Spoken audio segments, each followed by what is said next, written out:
मैं अयोध्या नरेश दशरथ पुत्र एवं प्रभु श्री राम का अनुज लक्ष्मण महापंडित महाज्ञानी रावण को गुरु रूप में सादर प्रणाम करता हूं। आयुष्मान भव लक्ष्मण। कहो, अपने जीवन की इस अंतिम बेला में मैं तुम्हारे किस हित की पूर्ति कर सकता हूं? हे महामना, नीति, धर्म, राजनीति एवं समस्त वेद शास्त्रों के ज्ञाता, आप अपने ज्ञान और अनुभवों की दीक्षा से लक्ष्मण के जीवन का मार्ग प्रशस्त करने की कृपा करें। मैं देख रहा हूं लक्ष्मण कि तुम एक योग्य शिष्य की पात्रता लेकर उपस्थित हुए। अस्तु, मैं अपने जीवन के कुछ अनुभव तुमसे अवश्य साझा करूंगा। हे सुमित्रा नंदन, अहंकार चाहे सत्ता का हो या सौंदर्य का, शक्ति का हो या भक्ति का,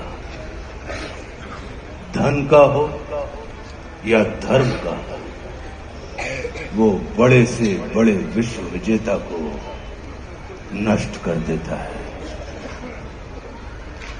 इसका प्रत्यक्ष उदाहरण ये त्रिलोक विजेता, विद्या विशारद, महापंडित रावण है। अहंकार में तीनों गए, कुल, गौरव और वंश। ना मानो तो देख लो इस रावण का अंत। लक्ष्मण, रावण को अपने ज्ञान का अहंकार था और तुम्हारे भाई राम को अहंकार का ज्ञान था।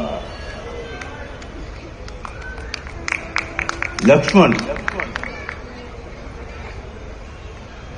जीवन में सफल होने के लिए शत्रु दृष्टि और मित्र दृष्टि का भेद आना अनिवार्य है।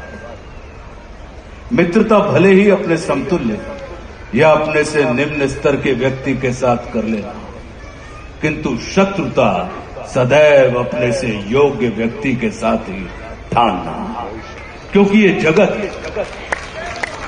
हमारे व्यक्तित्व का आकलन हमारे मित्रों को देखकर नहीं, हमारे शत्रुओं को देखकर लगाता है। जितना बड़ा और गरिमापूर्ण हमारा शत्रु होता है, उतने ही बड़े और गरिमापूर्ण की ख्याति को हम प्राप्त होते हैं।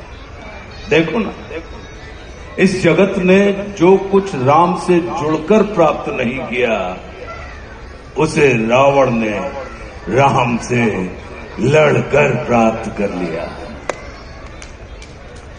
लक्ष्मण, वे हमारे शत्रु ही होते हैं जो हमारे अंदर सुप्त पड़ी हुई ऊर्जा को जागृत करने का कार्य करते हैं। हमारा शत्रु ही होता है जो हमें असुरक्षा से निकालकर सुरक्षा में जाने की प्रेरणा देता है। वो हमारा शत्रु ही होता है जो हमें अपने सीमित वृत्त से निकालकर अपने वृत्त को असीमित करने की प्रेरणा देता है। इसलिए शत्रु तिरस्कार का नहीं, नमस्कार का पात्र होता है।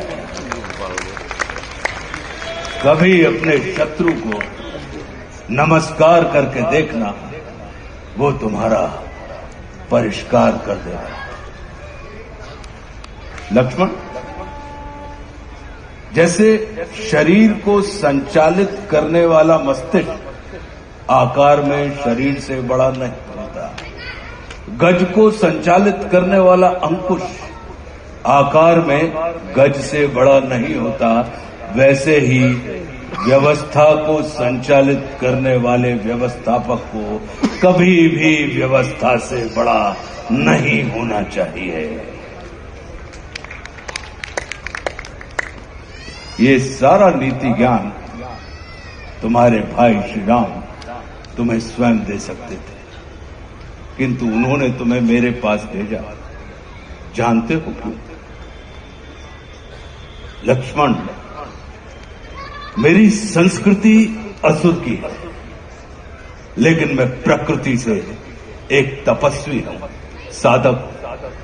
और किसी भी व्यक्ति को अपने अंतिम समय में अपनी संस्कृति के अनुसार नहीं, अपनी प्रकृति के अनुकूल कर्म करने चाहिए, तब उसे मृत्यु नहीं, मुक्ति प्राप्त होती है। और राम रावण को मारना नहीं, तारना चाहते हैं। तभी तो उन्होंने मेरे अंतिम समय में मेरी प्रकृति के अनुकूल उपदेशात्मक कर्म करवाकर मेरी मुक्ति के मार्ग को प्रशस्त कर दिया। आने वाले समय में ये जगत कहेगा कि त्रिलोक विजेता, विद्या विशारद, महापंडित रावण की पराजय का एकमात्र कारण है कि उसके पास लक्ष्मण जैसा भाई नहीं था।